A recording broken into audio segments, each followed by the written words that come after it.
গোটা বাংলার 18 কোটি তাওহীদি জনতার এক কণ্ঠে আওয়াজ তুলতে চাই, আমাদের জাতীয় শিক্ষা ব্যবস্থায় প্রতিটি স্কুলে, প্রাইমারি স্কুলে আমার সন্তানদেরকে জাতীয় শিক্ষা ব্যবস্থার অন্তর্ভুক্ত করে বিশুদ্ধ কোরআন তেলাওয়াত শিক্ষার ব্যবস্থা করতে হবে।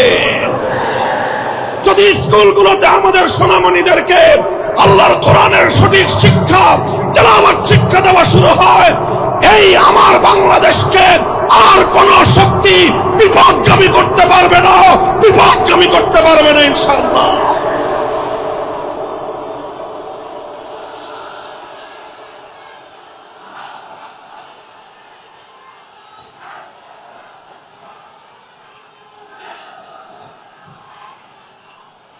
এদেশের মুসলমানদের ট্যাক্সের পয়সা দিয়ে, রাষ্ট্রীয় অর্থে আমাদের সন্তানদের শিক্ষা ব্যবস্থা পরিচালিত হয়। সেই শিক্ষা ডারউইনের মতবাদ শেখানো হবে। সেই শিক্ষা ব্যবস্থায় সেখানে নানা ধরনের গাঁজাখুরি গল্প শেখানো হবে। সেখানে বিবর্তনবাদের মতো চরম বিতর্কিত, অগ্রহণযোগ্য মতবাদ শিক্ষা দেওয়ার নামে সভ্য যুগে অসভ্যতা এবং বর্বরতার শিক্ষা দেওয়া হবে। ট্রান্সজেন্ডারের মতো চরম বিতর্কিত শিক্ষা দেওয়া হবে। সেখানে বৈষম্যের মতো এই সকল শিক্ষা দীক্ষার মাধ্যমে একটি অসভ্য পাশ্চাত্যের উলঙ্গ অর্থ উলঙ্গ সমাজ তৈরি করার যে অপচেষ্টা নতুন বাংলাদেশ সেটা বরদাস্ত করবে না, সেটা বরদাস্ত করা যাবে না।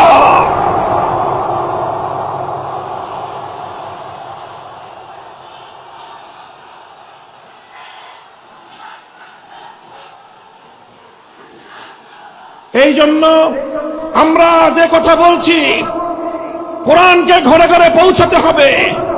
প্রতিটি শিশুর হৃদয়ে আল্লাহর কোরআনের আলো জ্বালতে হবে।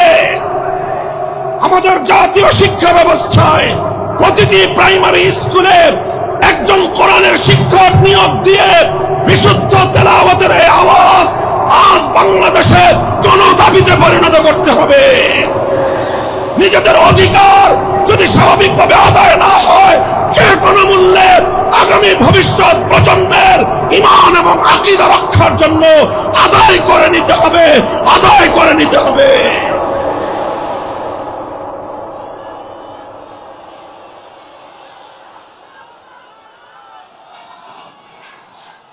মুহতারাম হাজিরিন, এখানে বিভিন্ন শ্রেণী পেশার মানুষ রয়েছেন। আইন শৃঙ্খলা রক্ষাকারী বাহিনীর ভাইরা রয়েছেন, গোয়েন্দা সংস্থার লোকেরা রয়েছেন, এখানে বিভিন্ন শিক্ষা প্রতিষ্ঠানের শিক্ষক শিক্ষিকা মহোদয় রয়েছেন, অনেক শিক্ষা প্রতিষ্ঠানের পরিচালক মণ্ডলীর সদস্যরা রয়েছেন।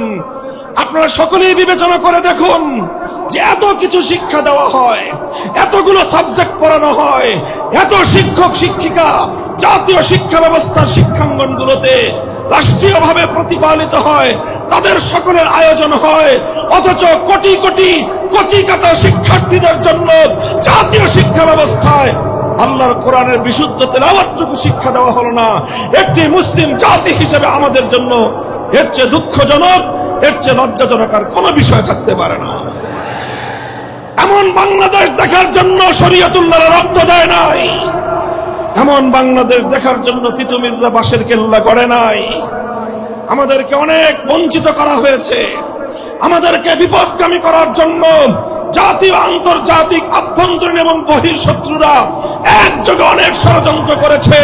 এবার সমস্ত ষড়যন্ত্রের জাল ছিন্ন করবার সময় এসেছে। আমরা সকলেই যদি যার যার জায়গা থেকে এই আওয়াজ উঠাই যে সব শিক্ষা থাকতে পারবে, সমস্ত কিছু শিখবে আমাদের শিক্ষার্থীরা, প্রাইমারি লেভেলে অন্তত বিশুদ্ধ তেলাওয়াতের শিক্ষা থাকবে না কেন? আল্লাহ পাক রব্বুল আলামিন আমাদের এই ঈমানি দাবি উপলব্ধি করে এই রাষ্ট্র ব্যবস্থাকে যথাযথ পদক্ষেপ গ্রহণ করার তৌফিক দান করুন। এটা ছিল প্রথম কর্মসূচির কথা বলছিলাম। ইয়াতলু আলাইহিম আয়াতিক, এমন একজন পয়গম্বর, যে পয়গম্বরের প্রথম কর্মসূচি হবে আল্লাহর কোরআনকে তেলাওয়াত করে শোনানো, কোরআনে পাকের রিসাইটিং, কোরআনের পাঠ, কোরআনের রিডিং পড়ে শোনানো। এটাই হলো একটা বৈপ্লবিক কর্মসূচি। রাসূল আকরাম সাল্লাল্লাহু আলাইহি ওয়াসাল্লামের দ্বিতীয় কর্মসূচির কথা আল্লাহর কোরআন বলছে, ওয়া ইউআল্লিমুহুমুল কিতাব, যে কোরআনের তেলাওয়াত হলো, যে কোরআন পড়ে শোনানো হলো, এক নম্বর কর্মসূচির মাধ্যমে কোরআনকে তেলাওয়াত করে মানুষের কানে কানে পৌঁছে দেয়া হলো। এরপরে দ্বিতীয় কর্মসূচির শুরু হলো। দ্বিতীয় কর্মসূচিটা হলো ওয়া ইউআল্লিমুহুমুল কিতাব, যে কোরআনকে তুমি তেলাওয়াত করেছো, ওগো আমার নবী, এবার এ জাতিকে তুমি কোরআনে পাকের মর্ম বোঝাও, কোরআনের অর্থ বোঝাও, কোরআনের উদ্দেশ্য বোঝাও, কোরআনের ব্যাখ্যা বোঝাও। তাফসীরের মাধ্যমে মানুষের কাছে আল্লাহর মেসেজ এবং আল্লাহ পাকের পয়গাম গুলো বিশ্ব মানব জাতির কাছে তুলে ধরো। রাসূল আকরাম সাল্লাল্লাহু আলাইহি ওয়াসাল্লামের দ্বিতীয় দফা কর্মসূচির শিরোনাম হলো তালিমুল কিতাব, অর্থাৎ আল্লাহর কিতাবের মর্ম এবং তার ব্যাখ্যা শিক্ষা প্রদান করা। আল্লাহর নবী পবিত্র কোরআনে পাককে এভাবেই ব্যাখ্যা করে শিখিয়েছেন, মানুষকে বুঝিয়েছেন, কোরআনের অর্থ বুঝিয়েছেন, কোরআনের এক একটা শব্দ শব্দ করে আল্লাহর নবী এই উম্মতের সামনে তার মর্ম ব্যাখ্যা করেছেন। আল্লাহর নবী কোরআনে পাককে বোঝাতে গিয়ে যেই কথাগুলো বলেছেন, কিয়ামত পর্যন্ত আল্লাহর নবীর সেই কথাগুলোই হাদিসে রাসূল হিসেবে উম্মতে মুহাম্মাদিয়ার কাছে সংরক্ষিত এক মহান মূল্যবান আমানত। তিনি কোরআন শিক্ষা দিয়েছেন, কোরআনের মর্ম বুঝিয়েছেন, কোরআনের ব্যাখ্যা বুঝিয়েছেন। আল্লাহ পাক রব্বুল আলামিন মানব জাতিকে লক্ষ্য করে কি মেসেজ পাঠিয়েছেন, কি বার্তা তিনি দিয়েছেন, সেই বার্তা আর আল্লাহর সেই পয়গামগুলো নবী আকরাম সাল্লাল্লাহু আলাইহি ওয়াসাল্লাম মানুষকে বুঝিয়েছেন। এটা হলো আল্লাহর নবীর 2 নম্বর কর্মসূচি। 1 নম্বর কর্মসূচির শিরোনাম হলো তেলাওয়াতে কিতাব। সবাই বলেন, 1 নম্বর কর্মসূচি হলো তেলাওয়াতে কিতাব। বলেন, 1 নম্বর কর্মসূচি কি? 2 নম্বর কর্মসূচি হলো তালিমে কিতাব। বলেন, 2 নম্বর কর্মসূচি কি? তালিমে কিতাব। 1 নম্বর ছিল তেলাওয়াতে কিতাব, 2 নম্বর হলো তালিমে কিতাব। তেলাওয়াতে কিতাবের অর্থ হলো শুধু কোরআন পড়া, বুঝুক বা না বুঝুক কোনো সমস্যা নাই, বুঝে পড়লেও সওয়াব হবে, না বুঝে পড়লেও সওয়াব হবে, বুঝে পড়লেও হৃদয়ে প্রভাব তৈরি করবে, না বুঝে পড়লেও হৃদয়ে প্রভাব তৈরি করবে। আল্লাহর কোরআন একমাত্র গ্রন্থ যার প্রতিটি অক্ষরের মধ্যে আল্লাহ পাক রব্বুল আলামিন এক অসাধারণ এবং এক অসম্ভব রকম শক্তি দিয়ে আল্লাহ প্রতিটি অক্ষরকে নাজিল করেছেন। 2 নম্বর তেলাওয়াত, 2 নম্বর কর্মসূচি হলো তালিমে কিতাব। 1 নম্বর কর্মসূচির মাধ্যমে যে কোরআনকে তেলাওয়াত করা হলো, 2 নম্বর কর্মসূচির মাধ্যমে এবার সেই কোরআনের মর্ম এবং তার ব্যাখ্যা শিক্ষা দেওয়া হবে। আল্লাহর রাসূল সাল্লাল্লাহু আলাইহি ওয়াসাল্লাম উম্মতকে 23 বছরে একটা একটা অক্ষর করে তার মর্ম শিক্ষা দিয়েছেন। সাহাবায়ে কেরাম আল্লাহর নবীর কাছ থেকে কোরআনের মর্মগুলো শিখেছেন শুধুমাত্র আরবি ভাষার মাধ্যমে। আরবের সাহাবীরা আল্লাহর কোরআনকে যথাযথ বুঝতে পারেন নাই, আরবি ভাষার মাধ্যমে অনেক জায়গায় তারা উল্টো বুঝেছেন। আল্লাহর উদ্দেশ্য তারা উদ্ধার করতে পারেননি, আল্লাহর মর্ম তারা উপলব্ধি করতে পারেননি, বরং আল্লাহর কোরআনের অর্থ বুঝতে গিয়ে সাহাবায়ে কেরামকে, আরবের মানুষকে প্রতিটি পদে পদে আল্লাহর পয়গম্বর মুহাম্মদুর রাসূলুল্লাহ সাল্লাল্লাহু আলাইহি ওয়াসাল্লামের দ্বারস্থ হতে হয়েছে। আর আল্লাহর নবী প্রতিটি আয়াতকে উম্মতের সামনে এভাবে ব্যাখ্যা করে করে বুঝিয়ে দিয়েছেন। বুঝা গেল কথা? আপনারা রিপ্লাই দিয়ে কথা বুঝতে পারলেন? তাহলে কোরআনে পাকের রাসূলুল্লাহ সাল্লাল্লাহু আলাইহি ওয়াসাল্লামের 1 নম্বর কর্মসূচি ছিল তেলাওয়াতে কিতাব। 2 নম্বর কর্মসূচি কি ছিল? তালিমে কিতাব। কি ছিল? তালিমে কিতাব। এটা ছিল 2 নম্বর কর্মসূচি। তালিমে কিতাবের অর্থ হলো আল্লাহ যা কিছু বলেছেন তার মর্ম, তার উদ্দেশ্য, তার ব্যাখ্যা, এটাকে এক্সপ্লেইন করে, এটাকে বিস্তারিত বিবরণের মাধ্যমে মানুষকে বুঝিয়ে দেওয়া, উম্মতকে বুঝিয়ে দেয়া, আল্লাহর বান্দাদেরকে বুঝিয়ে দেয়া। আল্লাহ এজন্যই বলেছেন, ওয়া আনজালনা ইলাইকা যিকরা লিতুবাইয়িনা লিন-নাসি মা নুযিলা ইলাইহিম ওয়া লাআল্লাহুম ইয়াতাফাক্কারুন। ওগো আমার নবী, আমি আমার এই মহাগ্রন্থ কোরআনে পাক আপনার কাছে নাজিল করেছি। পাহাড়ের উপর আমি অবতীর্ণ করি নাই, আসমানের উপর আমি অবতীর্ণ করি নাই, বাইতুল্লাহর উপর আমি অবতীর্ণ করি নাই, অন্য কোনো কিছুর উপর আমি আমার এই কোরআনকে অবতীর্ণ করি নাই। আমার এই কোরআন আমি আপনার নিকট এজন্যই নাজিল করেছি, কারণ আপনার ব্যাখ্যা ছাড়া এই উম্মত এবং এই বিশ্ববাসী আল্লাহর কালামকে পরিপূর্ণভাবে এর অর্থ কোনোদিন এর অর্থ বুঝতে পারবে না, এর মর্ম উদ্ঘাটন করতে পারবে না। এজন্য নবীর 2 নম্বর কর্মসূচি হলো কোরআনে পাকের ব্যাখ্যা বুঝানো। তিনি আলহামদুলিল্লাহ সেই ব্যাখ্যা বুঝিয়েছেন, তিনি সেই মর্ম শিখিয়েছেন। আলহামদুলিল্লাহ আজও উম্মতের মধ্যে কোরআনের অর্থ বোঝানোর প্রক্রিয়া অব্যাহত আছে। মাদ্রাসা শিক্ষার মাধ্যমে এদেশের সোনার সন্তানদেরকে 10 বছরের দীর্ঘ কারিকুলামের মাধ্যমে কোরআনের ব্যাখ্যা শেখানো হয়। 5 বছরের কারিকুলামের মাধ্যমে তাদেরকে কোরআনের তেলাওয়াত শেখানো হয়েছে। এরপরে 10 বছরের শিক্ষা কারিকুলামের মাধ্যমে তাদেরকে কোরআনের ব্যাখ্যা শেখানো হয়। আর এভাবে ওলামায়ে কেরাম তাফসীর গ্রন্থ লিখে লিখে, কোরআনে পাকের অনুবাদ গ্রন্থ লিখে লিখে মানুষের কাছে কোরআনের পয়গাম পৌঁছে দেওয়ার মাধ্যমে কোরআনের ব্যাখ্যা এবং মর্ম জাতির কাছে পৌঁছে দেওয়ার চেষ্টা করেছেন। আর এই রকম বাংলার প্রত্যন্ত অঞ্চলে, গ্রাম বাংলার শহর নগর বন্দরে তাফসীরুল কোরআন মাহফিলগুলোর মাধ্যমে এ জাতির সোনার সন্তান, এ জাতির শ্রেষ্ঠ সন্তান আলেম সমাজ এভাবেই শতাব্দী কাল পর্যন্ত এদেশের মানুষের কাছে কোরআনের বাণী, কোরআনের পয়গাম পৌঁছে দেওয়ার জন্য তাফসীরুল কোরআন মাহফিলগুলোর আয়োজন করছেন। এটা গেল 2য় দফা কর্মসূচি। কাজেই কোরআনের মর্ম বোঝার দরকার আছে না নাই? এটা বড় আশ্চর্যজনক বিষয়, বড় দুঃখজনক মর্মান্তিক একটা বিষয় আছে। বহু মানুষ, বহু ভাই বোন আমাদের মাঝে এমন খুঁজে পাওয়া যাবে, অনেক কিছু তারা পড়াশোনা করেছেন জীবনে, অনেক পড়াশোনা করেছেন, রাজনীতি নিয়ে পড়াশোনা করেছেন, অর্থনীতি নিয়ে পড়াশোনা করেছেন, সাহিত্য নিয়ে পড়াশোনা করেছেন, দর্শন নিয়ে পড়াশোনা করেছেন, নভেল নাটক পড়ার তো কোনো ইয়ত্তা নাই। কত ধরনের পড়াশোনা, একাডেমিক পড়াশোনা, একাডেমির বাইরে বিভিন্ন পাঠ্যপুস্তকের বাইরে কত কিছুর পড়াশোনা অনেক মানুষ আমরা করি। কিন্তু বহু মানুষ, আল্লাহর অনেক এমন বান্দা, আল্লাহর নবীর এমন অনেক উম্মত রয়ে গিয়েছে, জীবনের 60, 70, 80 বছর বয়সে অন্তত একবারের জন্য হলেও আল্লাহর কোরআনের সূরাতুল ফাতিহার আলহামদুলিল্লাহ থেকে সূরাতুন নাসের মিনাল জিন্নাতি ওয়ান নাস পর্যন্ত পূর্ণ কোরআনে পাকের ব্যাখ্যা তো দূরের কথা, অনুবাদটুকুও একবার কেউ পড়ে দেখে নাই। এমন মানুষ সমাজে আছে না নাই? বলেন আছে না নাই?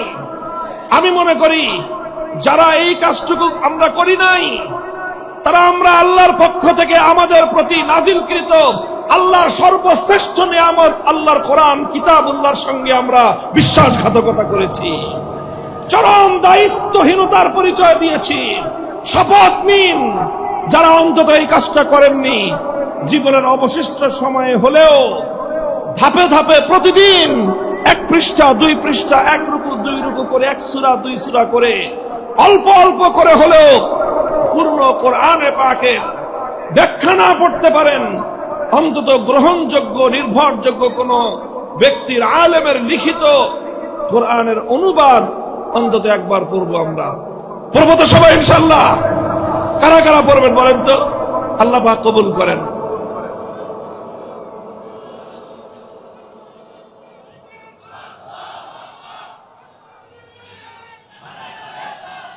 আমরা আল্লাহর কোরআনের আলো ঘরে ঘরে জ্বালতে চাই।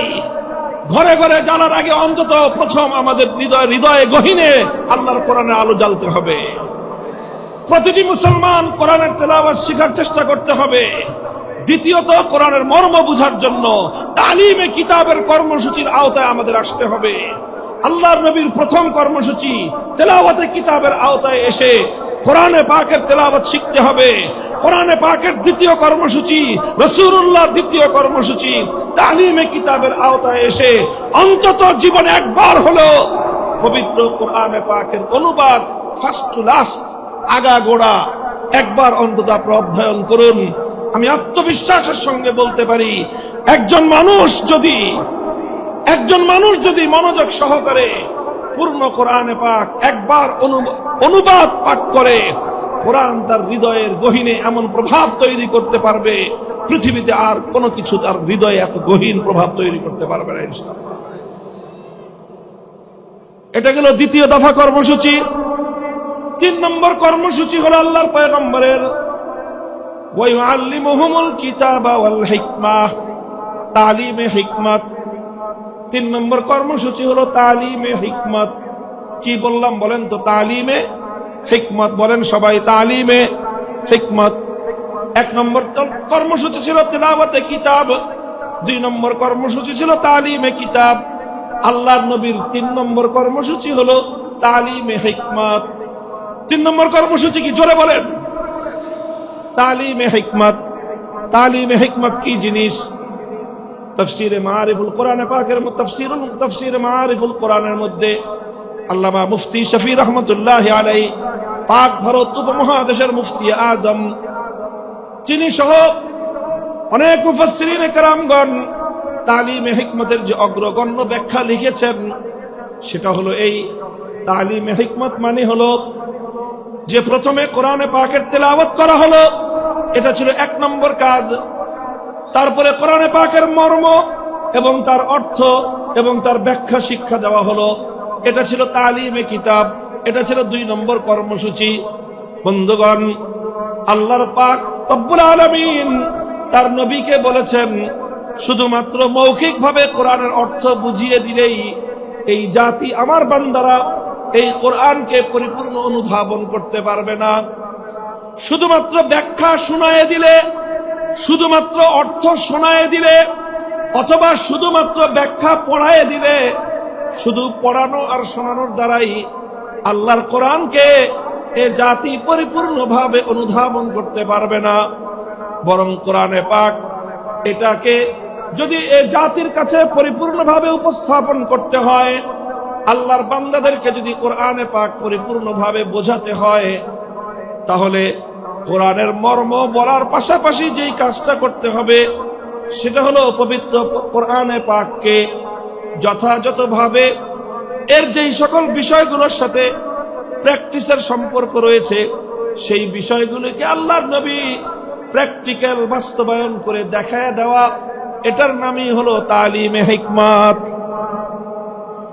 অর্থাৎ কোরআন এটা শুধুমাত্র থিওরিটিক্যাল কোনো গ্রন্থ নয়, এটার থিওরি যতটা উপলব্ধি করতে হয়, থিওরিগুলো যতটা মন আত্মস্থ করতে হয়, থিওরিটা যতভাবে বুঝতে হয়, পাশাপাশি কোরআনকে বুঝতে হলে তার তৃতীয় যে কর্মসূচি সেটা হলো প্র্যাকটিক্যাল ভাবে কোরআনকে বুঝতে হবে।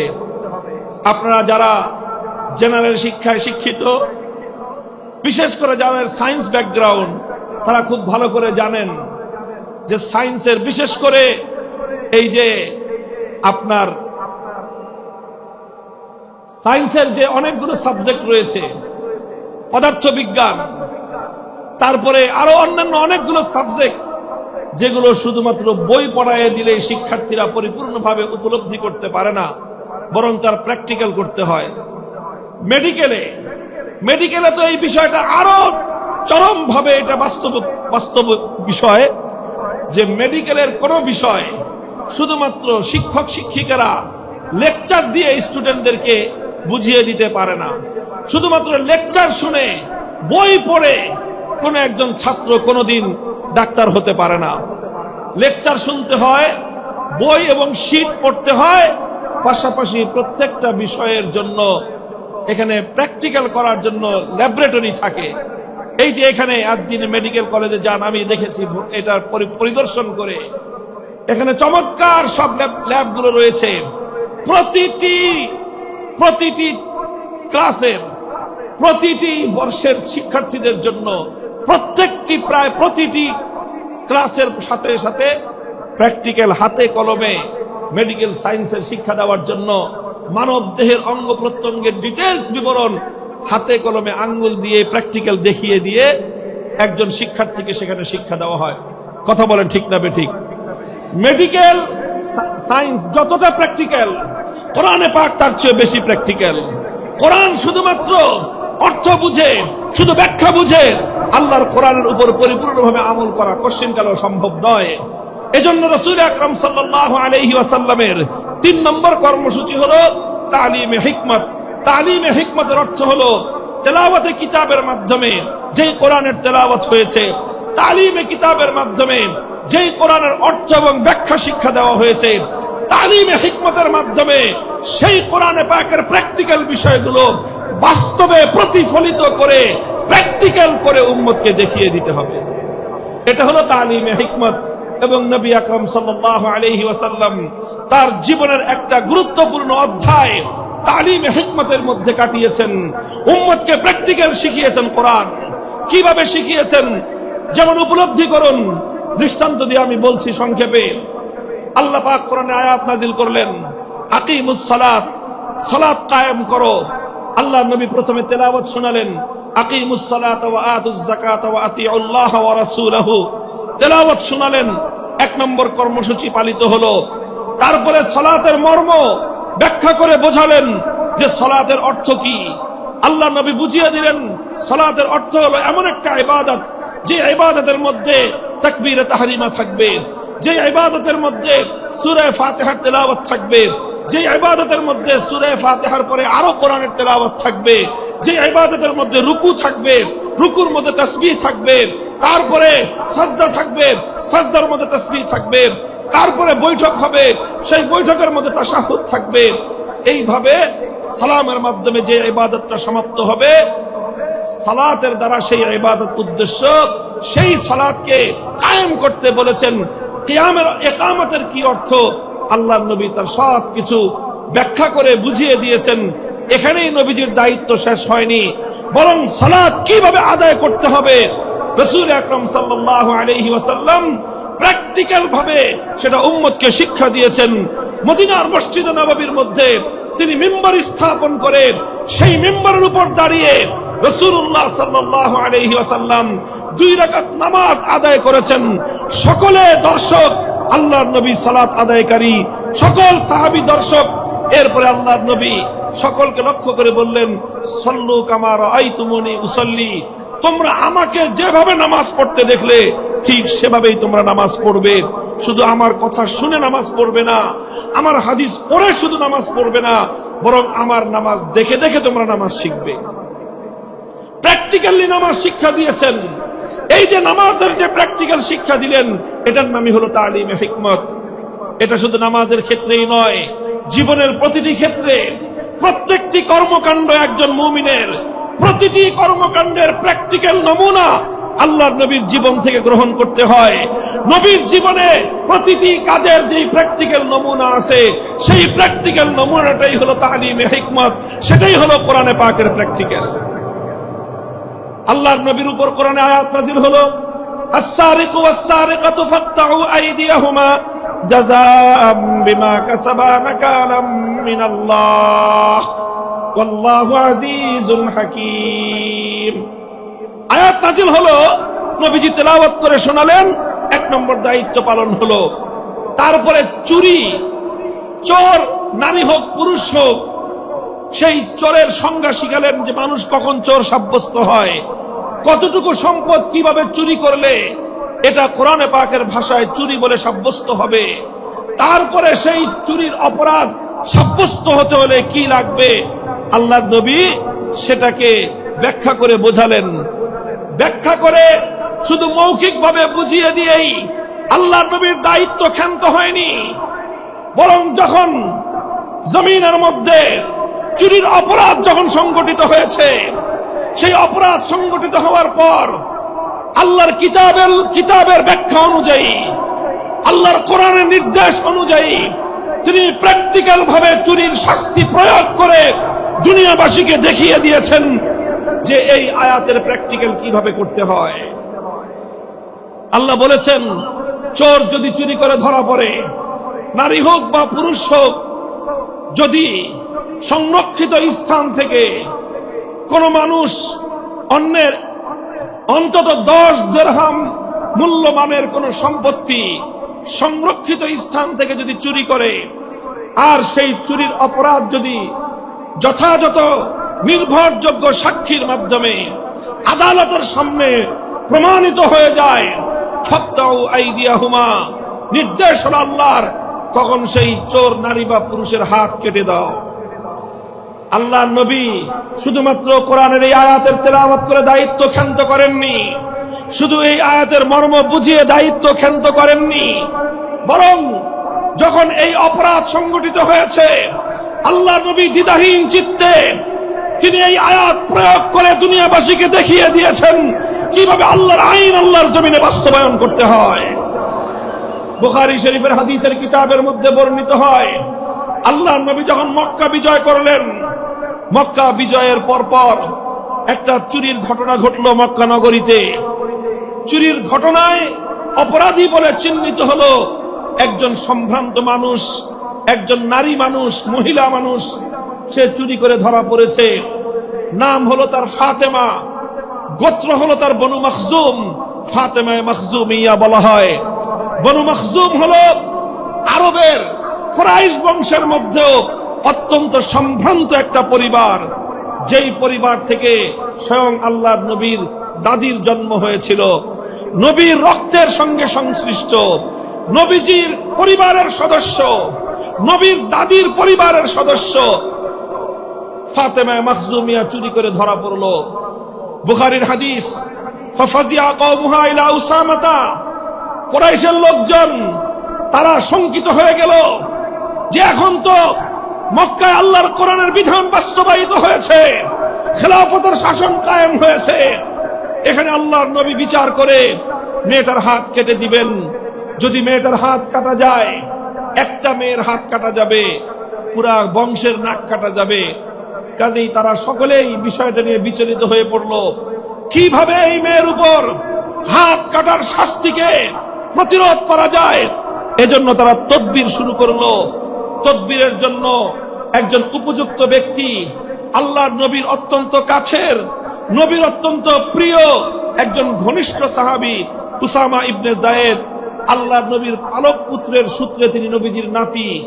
সেই উসামা, যাকে বলা হতো হিব্বু রাসূলিল্লাহি সাল্লাল্লাহু আলাইহি ওয়াসাল্লাম, অর্থই হলো আল্লাহর রাসূলের প্রিয় পাত্র, নবীজির প্রিয়তম, এটাই ছিল তার উপাধি।